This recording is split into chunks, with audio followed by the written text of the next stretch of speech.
Welcome to the Living Room Disciple Podcast. My name's Phil. I'm one of the co-hosts here on the show. During the month of January, we are excited to take a break and take some time off, and I'm hoping that you are getting the chance to do something similar. So what we're doing is we're taking some of our favorite episodes from last year, maybe an episode that you missed or you haven't heard in a while, and we're bringing them back for this month to share with you, and especially if any of you are new to the show. The episode I'd like to share with you all today is an interview I did with the pastor of the Bridge Church in Nashville. His name's Ian Simkins, and our conversation was originally titled Reflection is Resistance, but I like to call it Snippets of Wisdom because Ian just had this way of dropping really amazing nuggets of truth and wisdom in simple one-liners that kind of give you something to think about. So please enjoy our conversation, be blessed by it, and afterwards grab a cup of tea and go on a walk because you're going to have some things to think about. So enjoy this conversation with Ian. We'll be back with new episodes in February, and welcome to Living Room Disciple Podcast, where discipleship finds a home.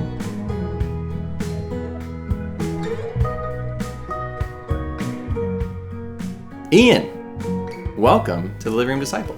Man, thanks for having me, brother. Dude, thanks for being here.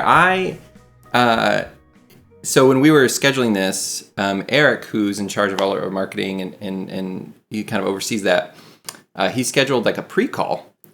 And I remember when that came in and I was like, that's such a good idea. We should do that with guests more often. And every conversation I've had with you so far has been such a blessing. And so I just want you to know I'm stoked for this conversation and I'm just grateful for you. Likewise, man. Appreciate that. So, we were thinking about and talking about the last few episodes dealing kind of with the intersection of emotions and spiritual formation.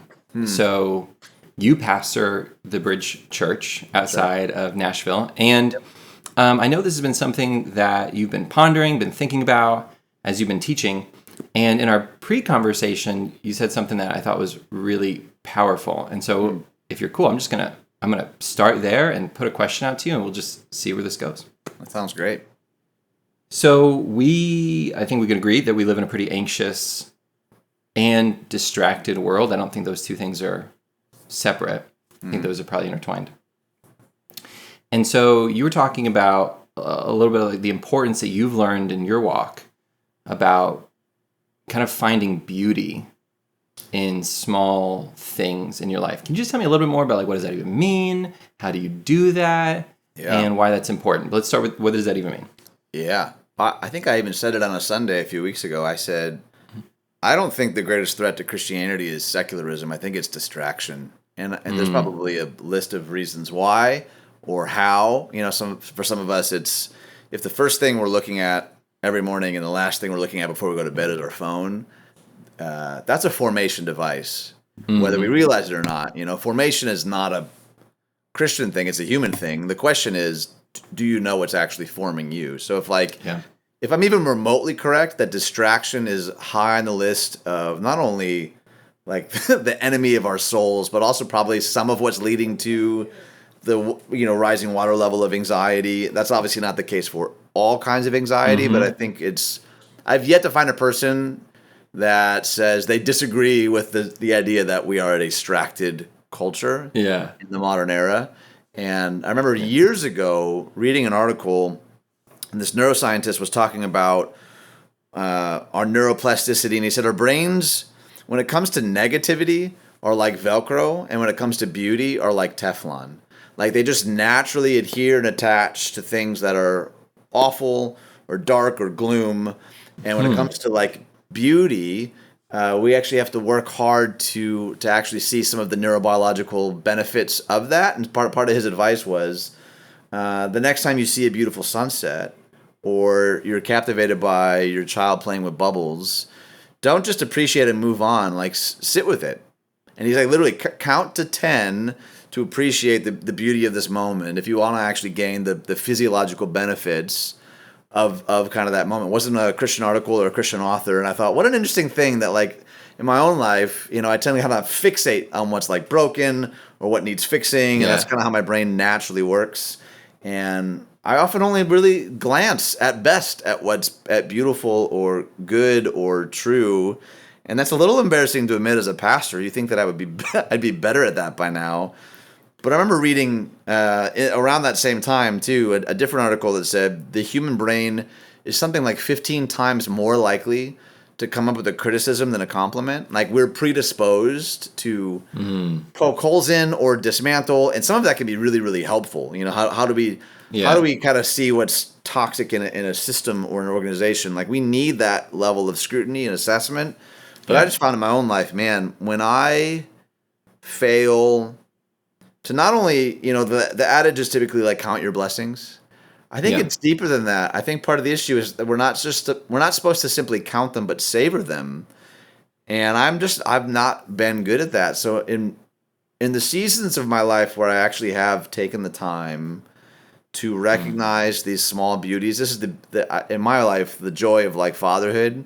My boys live in the world of captivation. Like they notice stuff all the time that I would so easily overlook. And I keep having this like regular thought, like, I wonder if this is part of what Jesus was getting at when he said, these kids are actually closer to the kingdom than you realize. Like, they have a way of seeing the world that, I mean, this, man, like adulthood just has a way of beating wonder and awe out of us, and I think part of that captivation for me has been a really, really helpful discipline in recent months.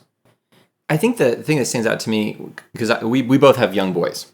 Yep. And I don't know about you, but my kids just appreciate a stick. Yeah. Just like it is fallen from the tree, it is on the ground, and it is now a portal to a million different things, right? Yes. And I think that feels childish. And I'm sitting on the back porch watching them, but I've also got my laptop, and I'm doing work, right? And but this is kind of what I want to get at, because I'm in agreement with you, but I want to kind of almost like put what are the thoughts that people may be thinking that I'm struggling with, which is I've only got so much time in a day. Yeah. And I've got to get things done. And so the idea of going outside, when I'm hearing what you're saying, that for me, that might translate to spending 30 minutes out in my backyard in the Florida heat, which is a whole nother conversation. We need to move up north. But anyway, so we go spend some time outside, and I invest in enjoying the little things with my boys. I enjoy them, but I also enjoy the nature of our backyard. And I've wasted time. So tell me why that's not a waste of time. Tell me why it's more important to maybe do that than to work on some of my passion projects on a laptop, during that time.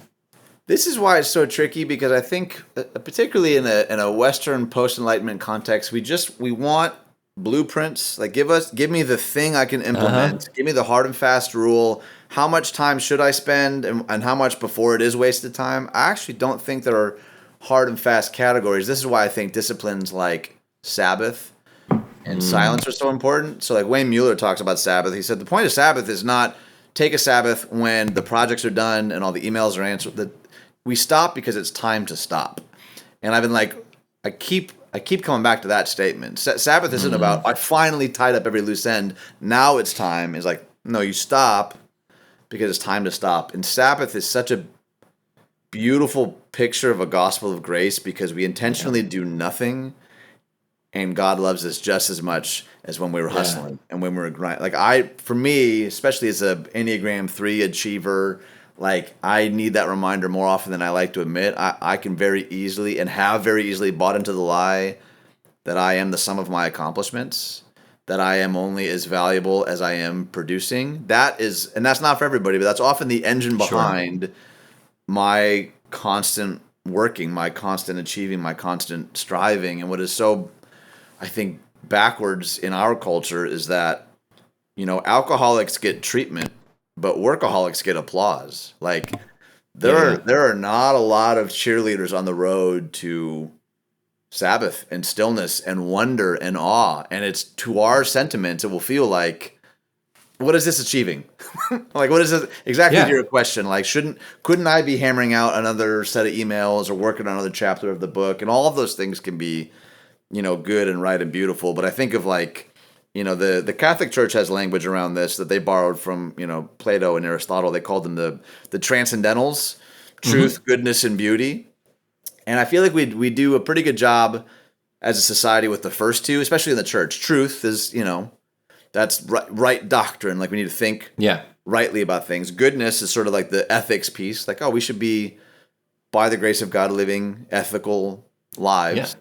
And then Doing the right things. Exactly, right. And Jesus speaks to this. He ends his Sermon on the Mount talking about not only hearing these words, but puts them into practice. So that's obviously very important. But believe right, do right. That's what I was told growing up. Orthodoxy, orthopraxy, exactly. But for some reason, the beauty has sort of like dropped way off. Like it's a very distant third of those three because, I don't know, it doesn't feel like it fits into a utilitarian mindset. Like, what's the goal? I think the thing that I find so captivating about beauty is that beauty doesn't seek to convince, it seeks to invite. It's like inviting into rather than that's good. This sort of, and you don't have to hop on Twitter for any more than 5 minutes to see, we're just pummeling each other trying to argue our positions and convince people of things, and you see it in the comment section, and beauty's not really doing that, and to our sensibilities can almost feel like a waste of time. Like, why be captivated? And I think we're now seeing some of the neurobiological benefits, even if you don't consider yourself a religious person. There's raw data that living a posture of generosity or joy or recognizing beauty or gratitude, things that ancient writers have been writing about for a long time, like these are actually ways to flourishing that I think we have ignored largely for a long time now. But what's interesting about that is I know we want the benefits from it, right? Like I feel like, because I am perpetually about 2 to 4 years behind every other human. I'm just now reading through Atomic Habits by James Clear. Yep, right. And, I was reading today and I was underlining something, and his whole premise in the first part of the book is that essentially you are the habits that you make, right? So these habits that you have and you curate in your life, intentionally, unintentionally, kind of shape you to who you become.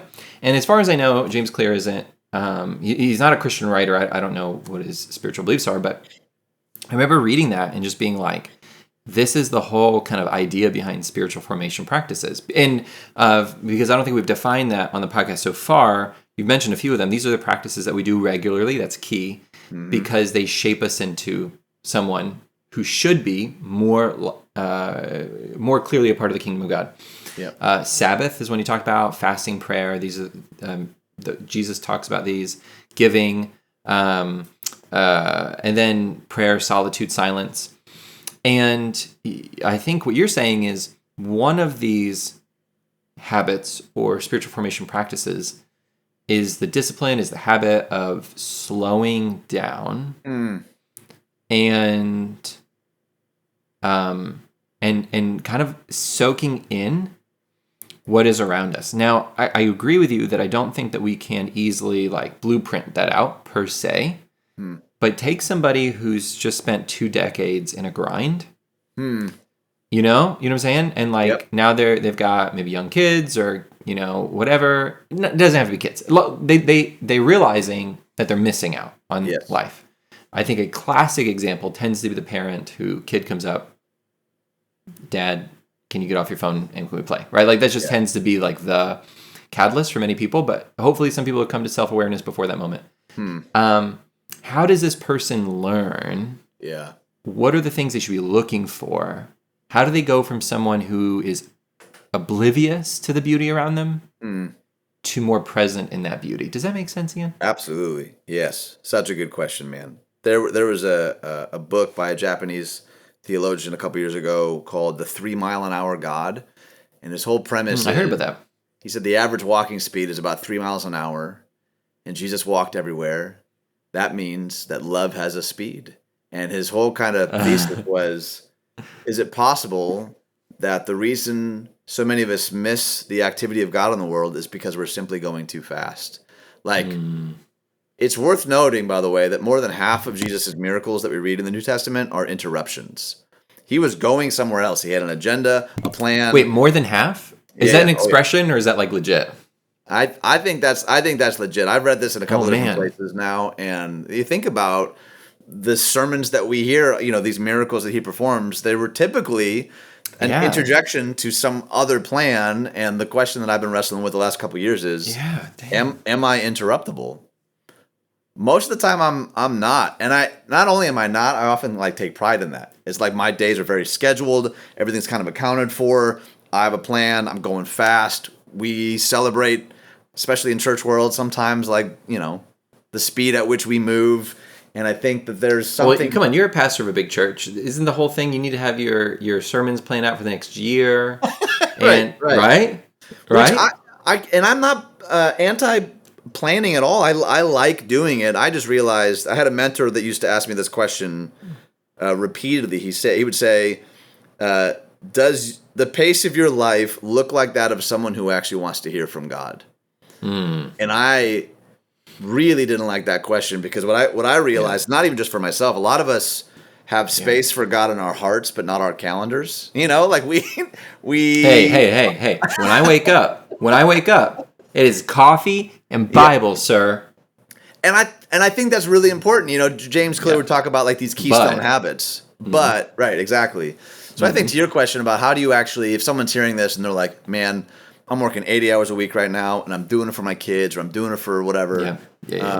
I think what is so compelling about Atomic Habits is the very nature. The whole premise of the book is these small, seemingly imperceptible habits. Simon Sinek talks about, if you brush your teeth one day once, you'll see no difference. But if you brush your teeth once a day, every day for a year, you'll see a difference. You don't go to the gym once, lift one weight, or even you could go to the gym all day once for 10 hours. You're still not going to see any difference. But you do that 10 minutes a day for an entire year, 20 minutes a day for an entire year, you'll actually begin to see this is how spiritual formation works. It's way more crock pot than microwave.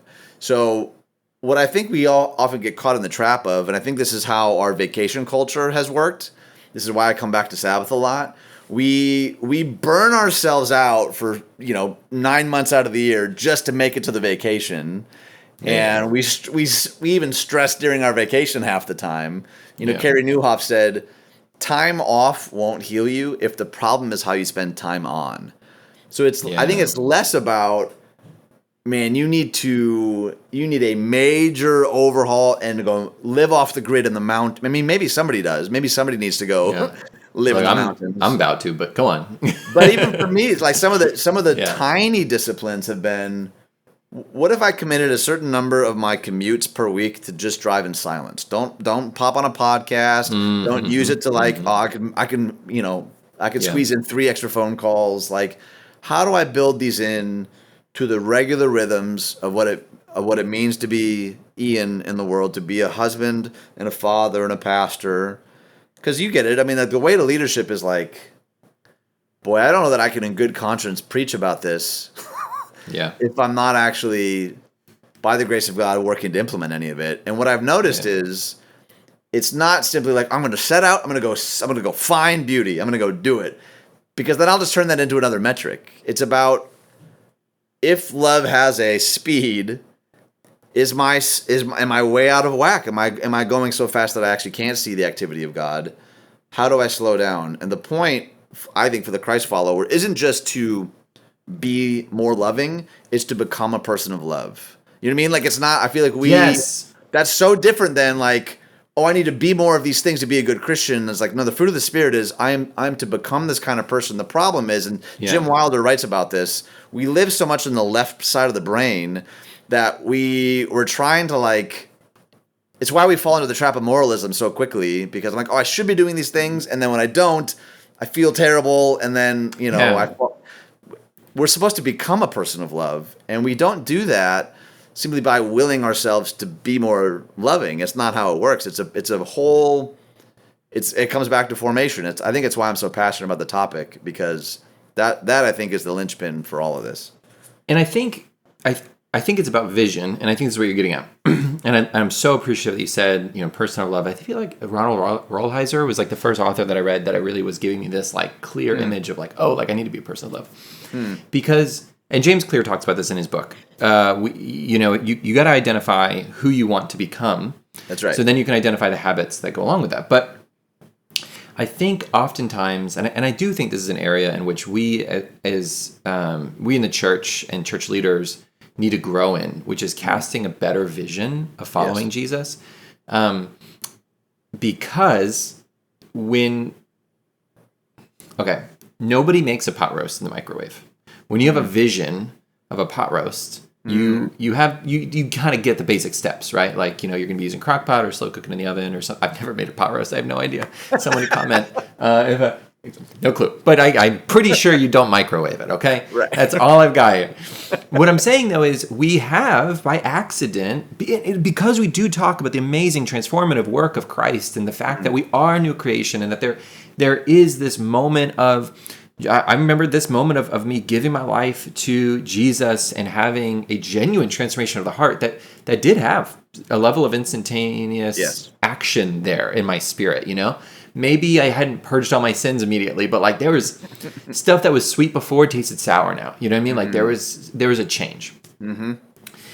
But that's a moment, and that's a good moment, and it's a sign that there's a deeper journey before me. But I don't think it was a decade of following Jesus before I think I had a good picture of what it meant to be his disciple, despite the fact this is like what Jesus talks about constantly. But that's not how oftentimes the teachings of Jesus are taught. Right. Now I start to understand, like when Jesus is teaching, 9 times out of 10, it feels like he's saying, this is what the kingdom of heaven is like. This is what my followers are like. This is what we're like. This is what the kingdom of God is going to be like, and you need to be living that now. And so aspire to this. And then every time he talks about fruit, every time he talks about, almost every time, correct me if I'm wrong, it's always this like my spirit, my temperament, my attitude, and this is where we get patience, love, right? Like these are the things that kind of come out of me. And the byproduct of them is I look like a good Samaritan, right? The byproduct of them is I do this good work that is put before me that interrupts my journey. That's right. But I just don't think that I had that vision for more than a decade. Before, my vision of following Jesus was doing all the good works today. Right. I woke up today, I was like, I don't know, depending on the season of my life, it was save 10 of my friends, or it was be the perfect husband today, despite the fact this takes a lifetime to learn. Or whatever it is. You get where I'm going with this? Yeah, I think part of what was eye-opening for me, two things. When I learned the difference, you're talking about bearing good fruit, right? This is pretty common language in Christianity. Yeah. There's a big difference between bearing fruit and producing fruit. I had spent so much of my life trying to produce fruit with really good intentions. Like it was, I want to make sure to note that. Like my motivation was good and I was hustling and grinding in order to, I'm going to try really hard to grow this fruit. But when you think about how does a branch grow good fruit? By trying really hard? No, it grows good fruit by abiding in the vine. This is why I think the gospel writer John uses this word abide or dwell so many times. It's about making our home in Jesus. So it's kind of the rebuke in Revelation 2, right? Like, hey, I see all your good deeds. I see all the work you're putting in. I do hold this against you, though. You've left your first love. Like God seems to take it very seriously when we do things for him without doing with him.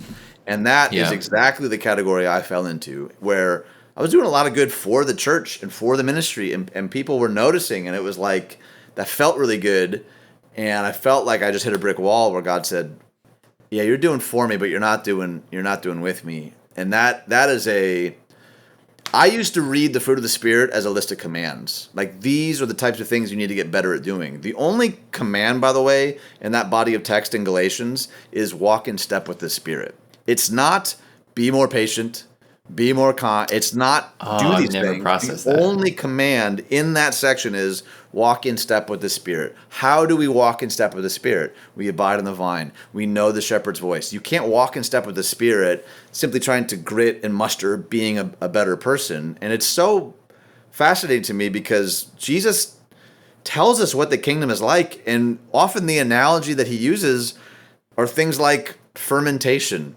like yeast in a dough or a mustard seed. Like, hey, it often is seemingly imperceptible. He tells us what it's like, and yet we still get so easily duped by like these fast track church growth strategies and triple your ministry in 48 hours, and like Yeah. it's like he knew, like, you're going to be tempted by microwave.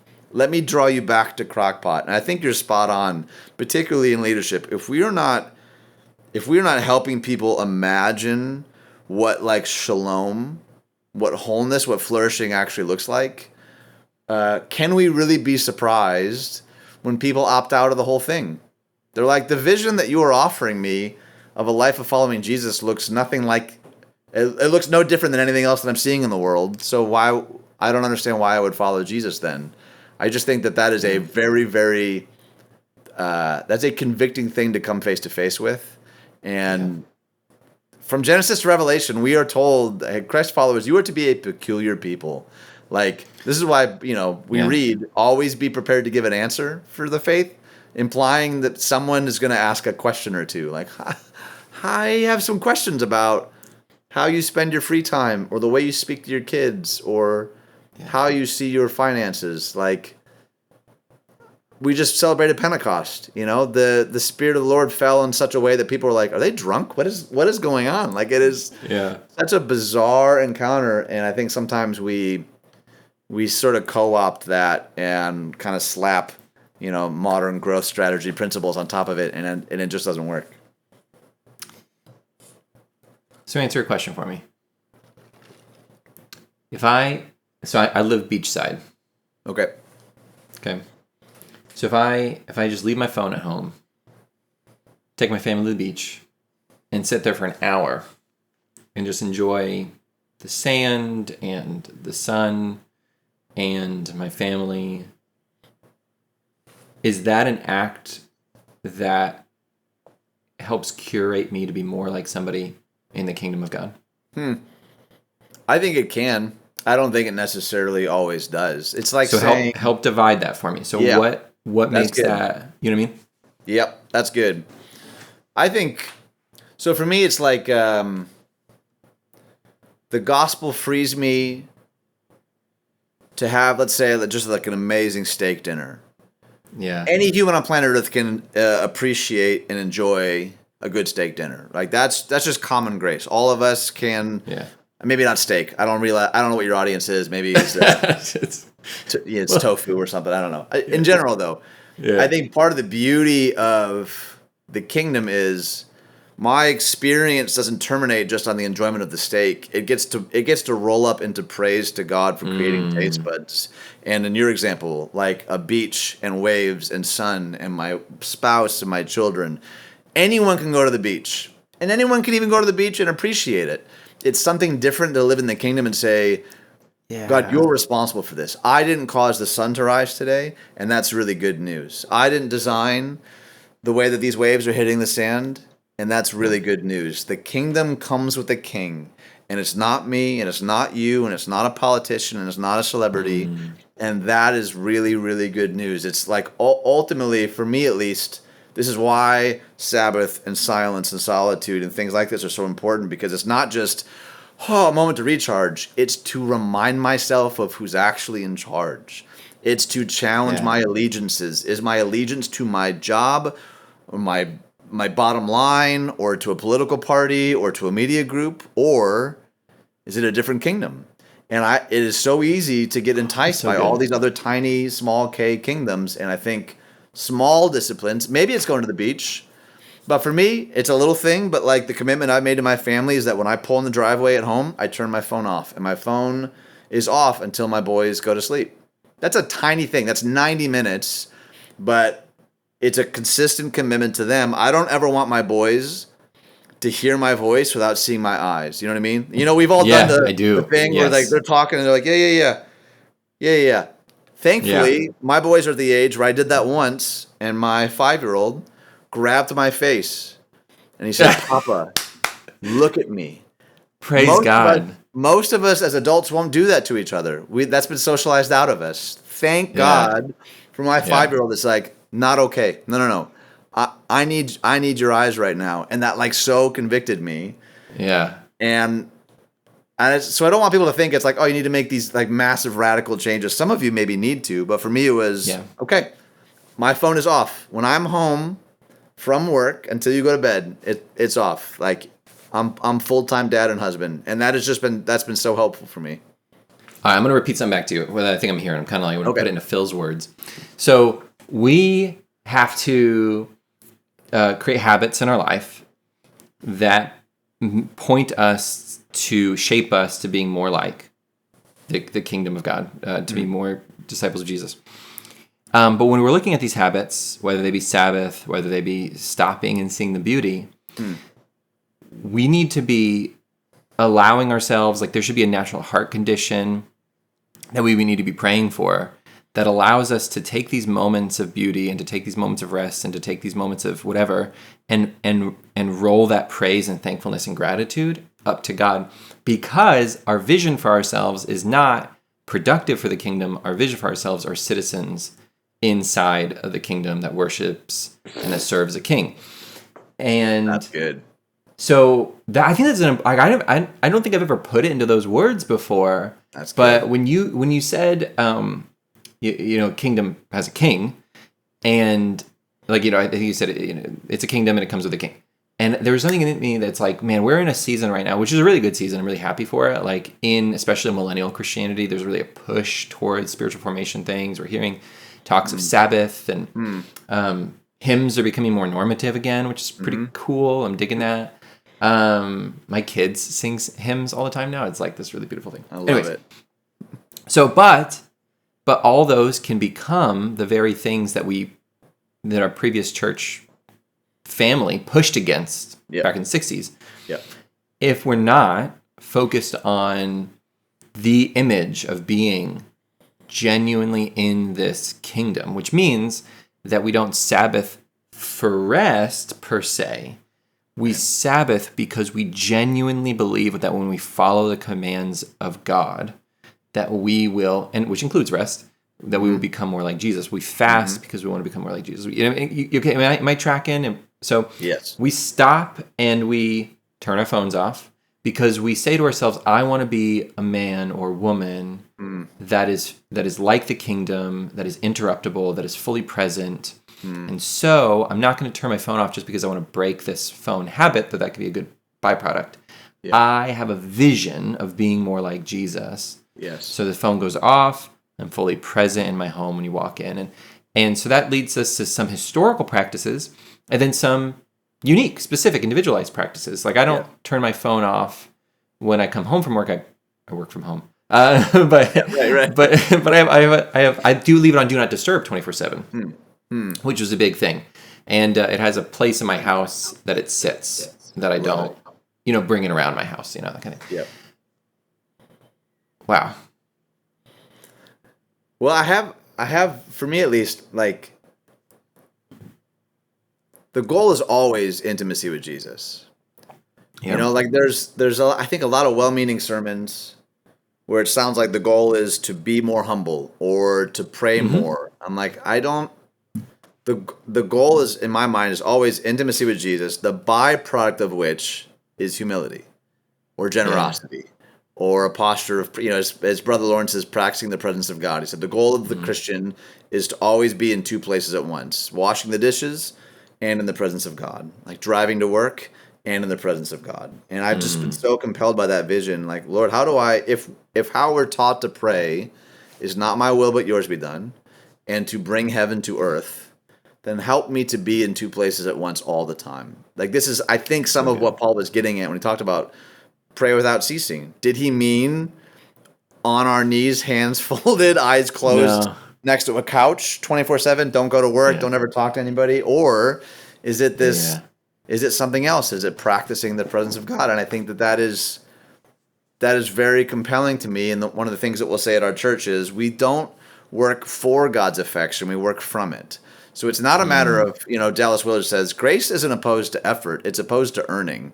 When we do things in order to earn, I Sabbath, or I read my Bible, or whatever, so that God will love me, we've fundamentally misunderstood the gospel. But because the gospel is true, because I already have everything I need ultimately in Jesus, that frees me then to live and work and not work in light of the gospel. And that distinction, I think, is so hard for us because everything is so empirical. It's so measurable. It's so, I do this so that, and the kingdom is so upside down. It's so hard for us to actually believe that. And I think it plays out in how a lot of us live and struggle to be more like Jesus. I don't know why this made me think of this, but so I have the opportunity to teach and kind of pastor a small home church, which is just one of the greatest pleasures of my life. And we end with communion and singing hymns every week. It's just the coolest thing ever, And anyways, so one of the things I've been saying over the last few weeks is if you are consuming something throughout the week that is stealing these hymns from your mind, it's something that needs to be cut out. Yes.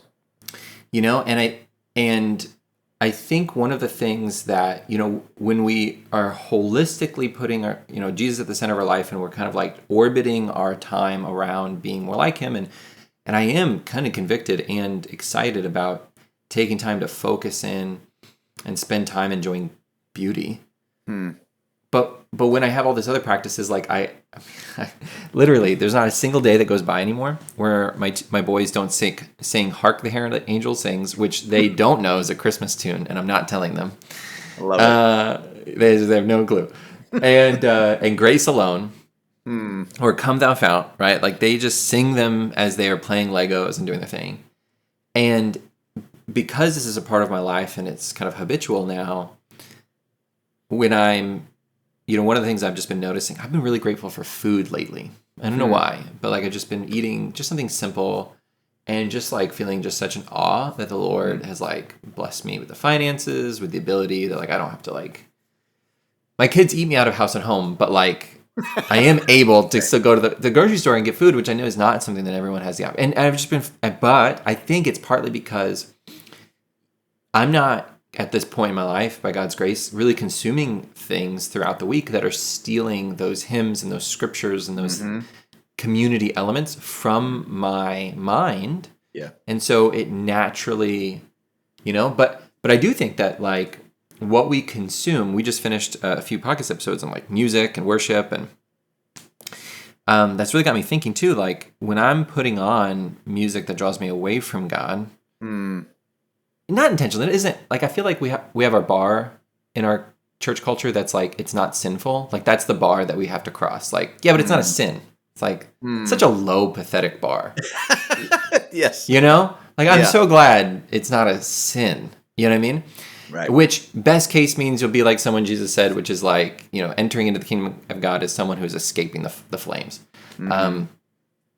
Great, but also great, like right. Anyways, but I've just been thinking about that, and beauty and stopping and enjoying beauty seems like one of those things that would help reinforce all the other things God's teaching me. You know what I mean? Like it's in those moments, like when I stop and I'm sitting in silence, or my kids bring me a little flower. It's really a weed, but they don't know it. Right. And then I'm just just like really looking at it, like because I haven't looked at plants, like I'm not a plant guy, and so really looking at like the fibers of this.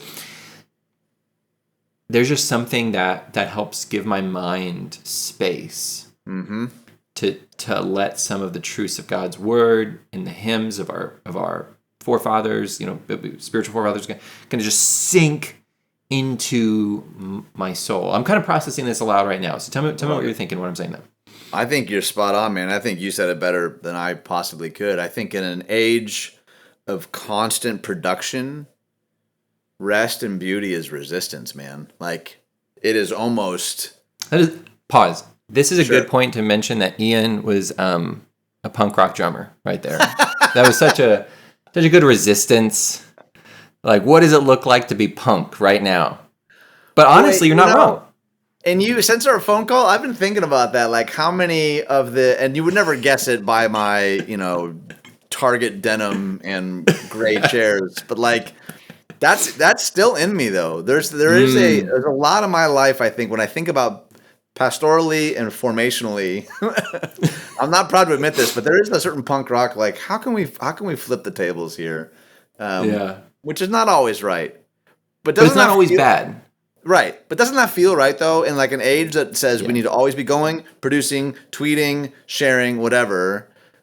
Reflection is resistance. That actually almost is that is punk rock, man. And I think the thing with beauty is that it's very hard to extract its usefulness. That's where my brain, will this be useful? Even like in teaching, I feel like something happened in the last 20 years where people are asking a lot less, is it true? And they're asking a whole lot more, does it work? And I'm like, I don't know that shift is a good shift. It's like, I don't actually care if that's true. Will this improve my marriage? Will this improve my finances? Will this make me happier? And I don't think those aren't bad questions. I just think they're the wrong questions. Well, they're self-centered questions. Is this going to get me? Of course. Which does not line up with the cost of discipleship.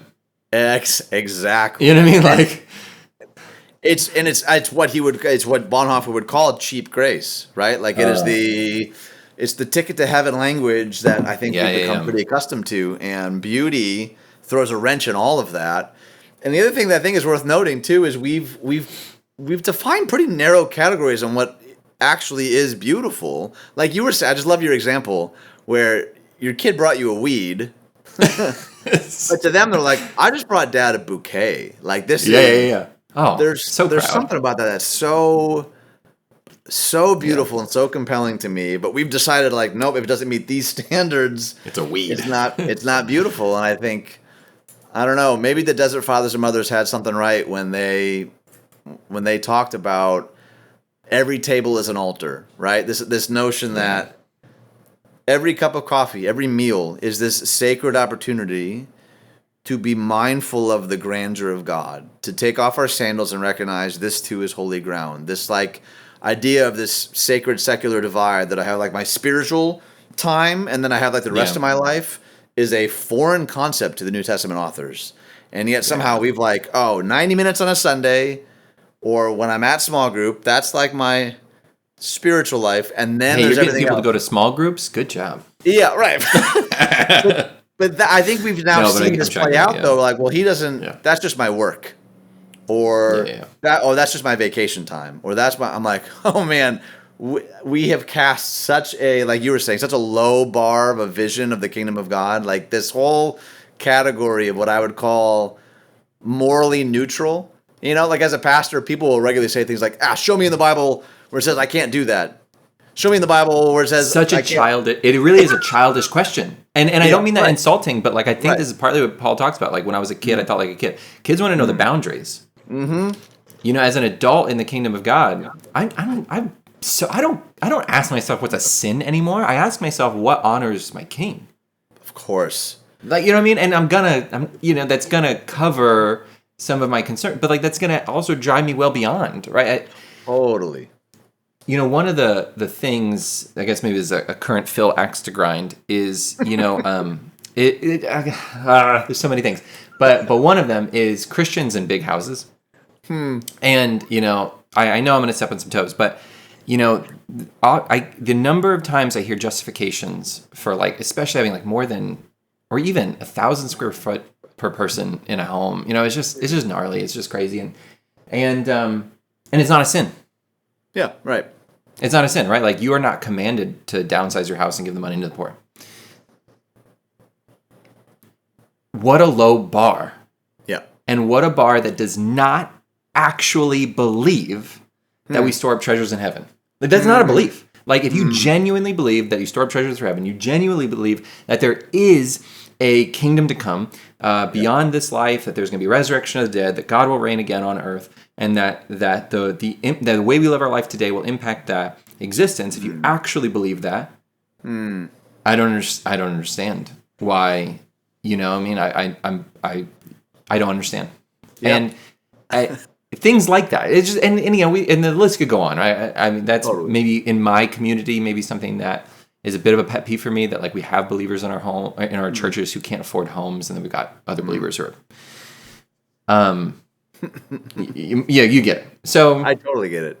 Yeah, and but that's the byproduct of the bar is tell me I can't do it.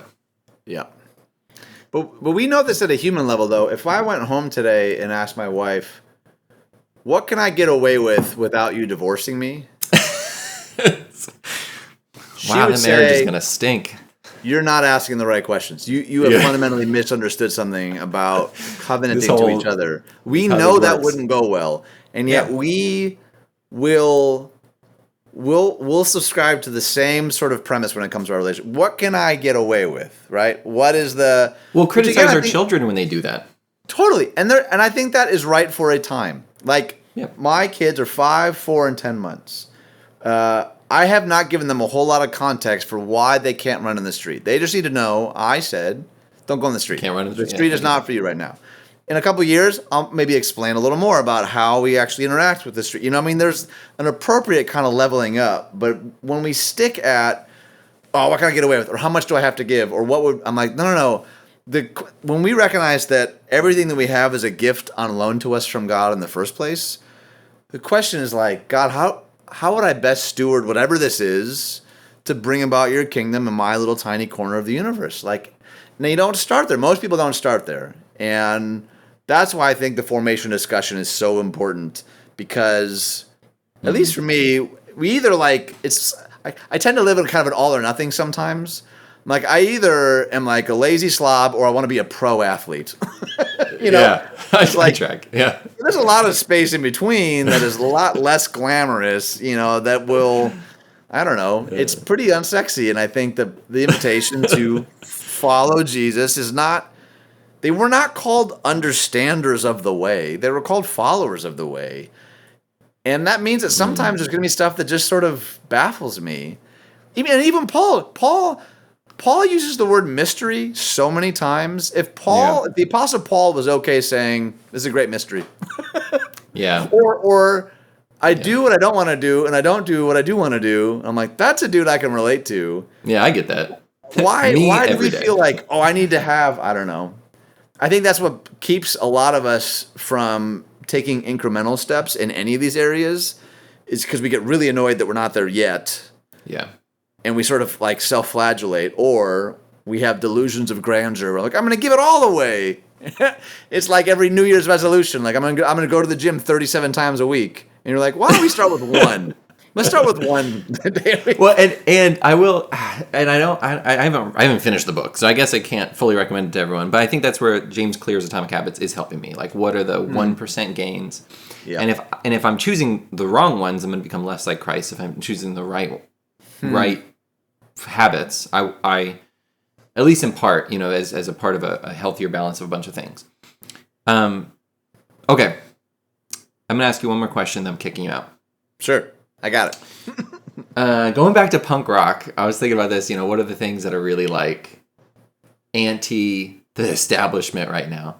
And one of them is being a mentally healthy human. And I don't mean that frivolously. Like I really just mean like, you know, one of the things I've been thinking about and talking about a bit is, you know, what if Christians were healed people?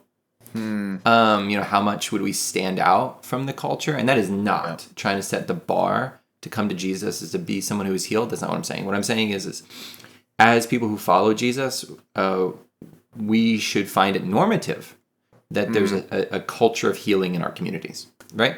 And that means many of us are on a journey, but we talk about things like anxiety and depression as things that aren't overcome simply, but are things that we expect that over time, through maturity and through following Jesus and through the power of community and prayer and so many things, we expect there to be a pattern of healing in our churches. Mm-hmm. So one of the things that we talked about on our phone call, and that really stood out to me, and I'm so in agreement, is stopping and observing small things, in part because it's just like Sabbath, because it's a part of, I think, how God created us. It really does have benefits for our mental health and our emotional health. And you had kind of begun to touch on that a little bit at the very, very beginning of our conversation, but I just want to hear you just share a few words on what you maybe experienced in your personal life with that. Yeah. Well, we just actually did a teaching series on mental health. So it's worth noting I am not a mental health professional. I actually had a friend who is. Zoom in for each of the sermons to kind of give us some like clinical categories for, what is something that requires a therapist or medication, and what for others of us, maybe you just need some vitamin D and you need to like go for a walk and breathe real air. But there's a large swath. So the phrase that I keep coming back to is we can't heal what's hidden. I think churches should be the safest places on planet Earth for us to be honest about our struggles. If that's not at the center of the gospel, I don't know what is. That we can't do enough on our own to heal ourselves or save ourselves. So it should be the safest place on planet Earth to say, well, I'm struggling right now. I feel like the bottom has dropped out. And Scripture is full of stories, by the way. King David and Job and Elijah, guys who were like depressed and suicidal. I mean, we have a whole Jeremiah says he wished he'd never been born. We have a whole book called Lamentations. A third of the Psalms are Psalms of lament of like saying... We need to retitle Lamentations to something that people understand. Because I don't think people know... Like, I'm kind of kidding, but kind of not kidding. Like, the Book of Sadness. Right. I don't know. The Tales of the Depressed Man. I don't know. Like, something that really lets people know what they're getting into. And I think would draw people to an understanding that, like the Bible is not absent or silent on the feelings that you're having in 2023 America. Totally. And I think it's connected to your question. I think when we either explicitly or implicitly communicate like church is where everyone has it together and we're all the joy of the Lord, which is true, and yet there are people in our communities, in our churches, it was everything in them that dragged themselves out of bed that morning. And I think the Bible also speaks to that. And again, even the Apostle Paul was like, I'm not sure that I want to live or not. Like he's feeling this, that's very real tension. And yet very little in our sermons and our songs, I think, give space for that. And so I think when it comes to beauty or contemplation or rest or silence or solitude, one, it gives us space to actually begin to articulate what is actually going on in my life. Like, I cannot tell you how many times people have been in my office and I could summarize our conversation as, I don't know how I got here. I blinked and 20 years passed. I don't like the man I've become. I don't like the kind of father or husband I honestly, for 20 years, it has come down to that theme more often than I could say. And it's because we go on autopilot so easily. I know I do. Or even autofocus. Think about how autofocus on a camera works. Whatever's closest to the lens, it just focuses to that. So we let whatever is loudest or most immediate dictate, like, okay, I guess I'm focusing on that. Beauty and rest and Sabbath allows us to recalibrate and say, no, I'm not going to focus on whatever's screaming loudest in my ear all the time. Sometimes I need to, because it means the house is on fire. Sometimes it means, like, yes, this is immediate.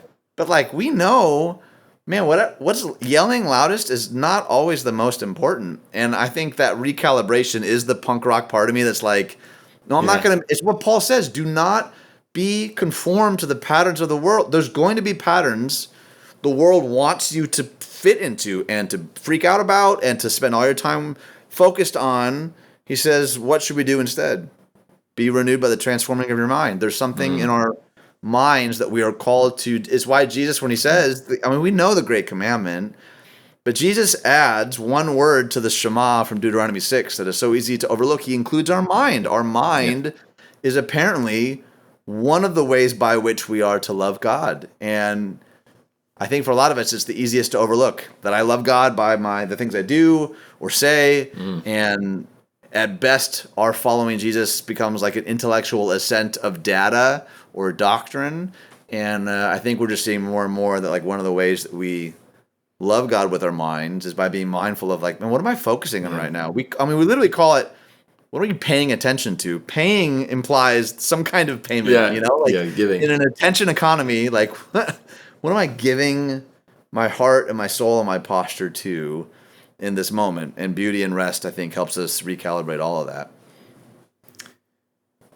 Oh my, Ian, I could talk to you like all day. So I will have you back on. Like that's, you don't have a choice in that. I'm going to bring you back at some point. I think I do want to just put a note out there. Your church just did a sermon series on this topic of mental health. We'll put a link in the show notes so people can find that.